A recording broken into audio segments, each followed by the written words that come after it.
right, well, good afternoon. And thank you. Thank you for attending the first taping of Libby's Garage and for being a part of broadcasting history.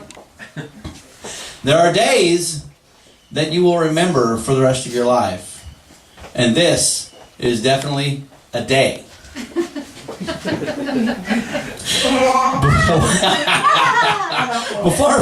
I gotta tell you, when I ran that by my 14-year-old, I said, hey, look what I just wrote. And she was like, where's the joke? Yeah, I don't get it. My 14-year-old will explain to you later. Yes. Before we begin the show, we have an update on the status of the show's sponsors. The following advertisers have pulled their support. Libby's Garage, citing the show's, quote, pointlessness, unquote, for not being in line with their core values of, quote, making any damn sense, unquote.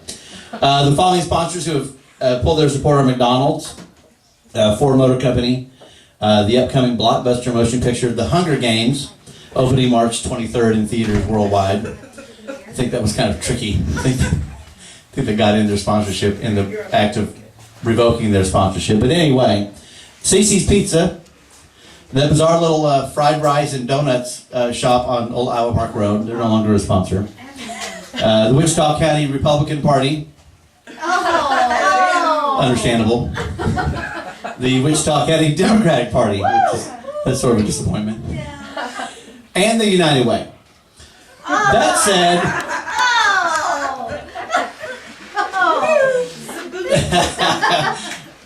some of you know that's my first zinger of the show. Some of you don't know that yet. That said, we are happy to announce the addition of some new sponsors, showing that there are still some businesses who do not endorse censorship or apparently good taste. And those sponsors are the University of Oklahoma, Maximus Gentlemen's Club, and the law offices of Bruce Harris. I'm thinking that must have been a package advertising deal. They all seem to have a lot in common. Okay, on with the show. Obviously, it's great to see you all here. This is a big day for me. Ever since I was a kid, and the first time I got to stay up late and see Johnny Carson on the Tonight Show. I've wanted my own talk show, and I've been close on a number of occasions to getting a show, and it just never quite seemed to fall into place. So it really is a dream. A teenage boy's dream come true as a 47-year-old to get to have my show.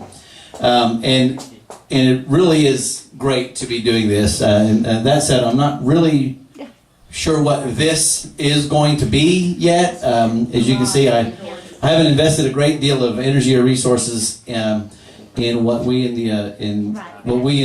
the show business industry call production values. And if you're not in the business, what I mean is that most shows do not rely as heavily as we do on yarn-based art or patio lighting in their set design. But I feel we've made some really bold set design moves here. What, Candace? Frog planner. Yes. I like the blower. Me too. And well, if you're watching this on your home computer or on your phone while you're driving, let me take this opportunity to say, yes, that is a leaf blower and hedge clippers behind me, and no, I've never actually used them myself. It's not really my forte. Dream catcher. I love the dream catcher. Yes, I think each week I'm going to add something, or maybe take something away. We'll have a quiz. This is my favorite thing. The hand. Yeah. Oh, lovely. Okay. If you do happen to see something on the show resembling production values or technological savvy, I can assure you it's purely coincidental and will not be repeated. My goal for the show is simple. I want to have fun with my friends. My whole life I've been having fun, outrageous, entertaining conversations with my friends, and we end up later wishing we'd gotten it on tape. I think it's a common experience, and that's what we're going to do here. And it's I think kind of what led to me wanting to do this show was I think you reach a certain point in life where two things happen. One, you realize that the time you spend with your friends and your family is really as good as it gets. And two, you realize that your wife isn't going to let you take up any new hobbies or change careers anymore. So you got to find a way to make those two things work together. So I'm incorporating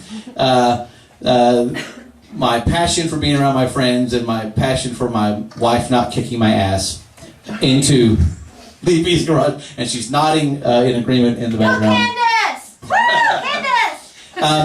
I think it's gonna take a few episodes, a few shows for us to get our feet under us. But I think eventually the show is going to become a natural, comfortable environment for all of us to sit here, and me and the guests and the audience to have a good time.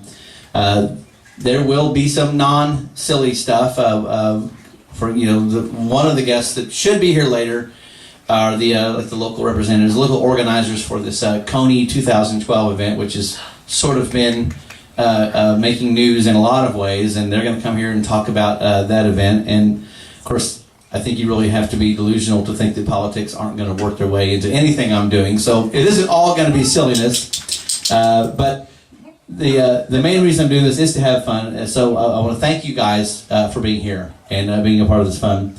On our lineup of the guests for today's show, I think is a perfect start. You guys, just nailed it.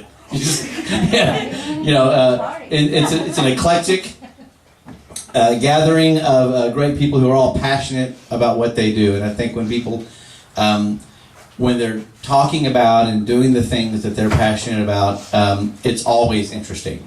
And so I think that with we got the Derby names,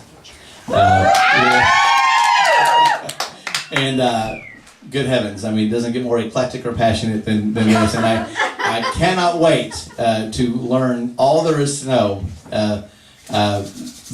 about ladies roller derby that won't get me in trouble with my wife. We have a great. Started to say girls. We have a great musician here who's going to play some music for us today. Eric Willis. Used to have a different last name, but they always teach you in public relations and marketing. Don't say the thing it isn't, or that it used to be, because then people just get confused. So, but the more easily remembered Eric Willis. Okay, his last name. He used to go by Palacios. See, now I've screwed it. Why did you? Why? I don't get it. Hey, I'll interview him. I don't get it. Hey guys, a good friend of mine and a great friend of the music community, Dean Faulkner, is going to try to come by later today. He's been the front man and lead singer for AA Bottom for how long? 20 years, 25 years. He's still deeply involved in local music, and right now, in fact, what's casting doubt upon whether he can make it today is he's in the studio working with Brazos Stone on some getting some tracks done. So we're hoping to get him here. Sniffing now. I'm sorry, Pam? I'm sorry. I'm sorry. Sparky's just like sniffing everyone. Yeah, we can put pause. Can you get pause so Pam can talk? I'm sorry. No. All right, so looking down the road, we're doing all kinds of fun stuff. We've got some, I'll be developing ideas and throwing things out at you guys. But for right now, I think that'll be the end of our first intro, and there will be better intros.